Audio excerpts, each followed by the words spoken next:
गेल्या काही महिन्यांपासून सर्वोच्च न्यायालयाच्या सरन्यायाधीशांची महिन्यानंतर बदली होते आणि या ठिकाणी नवनवीन सरन्यायाधीश महत्वपूर्ण अधिकाराच्या माध्यमातून काम करत असतानाचं चित्र पाहायला मिळते।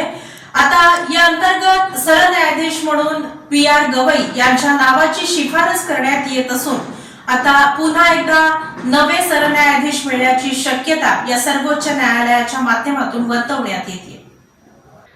गेल्या काही वर्षांपासून मेहरबान सर्वोच्च न्यायालयाचे सरन्यायाधीश यांची काही महिन्यांनी बदली होत आहे। माजी सरन्यायाधीश डी.वाय. चंद्रचूड यांनी अवघ्या काही महिन्यांपूर्वीच म्हणजे नोव्हेंबर 2024ला निवृत्ती घेतली होती। त्यांच्या जागी सध्याचे सरन्यायाधीश संजीव खन्ना आले आहेत। 5 महिने होत नाही तोच त्यांनी आपल्या उत्तराधिकाऱ्याची शिफारस केली आहे। यामुळे मेहरबान सर्वोच्च न्यायालयाची धुरा पुन्हा एकदा महाराष्ट्राच्या सुपुत्राच्या हातात जाणार आहे। खन्ना यांनी न्यायमूर्ती बी.आर. गवई यांच्या नावाची शिफारस केली आहे।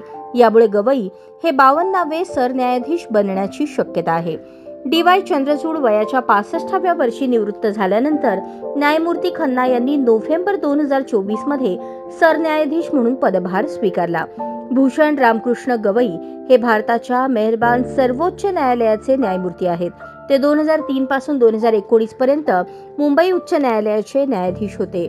भूषण गवई हे भारतीय रिपब्लिक पक्षाचे दिवंगत नेते, माजी आमदार, खासदार आणि बिहार, सिक्कीम व केरळ राज्यांचे राज्यपाल राहिलेल्या रा सु गवई यांचे पुत्र आहेत। बी.आर. गवई येत्या 14 मे 2025 रोजी सरन्यायाधीश पदाची शपथ घेणार आहे।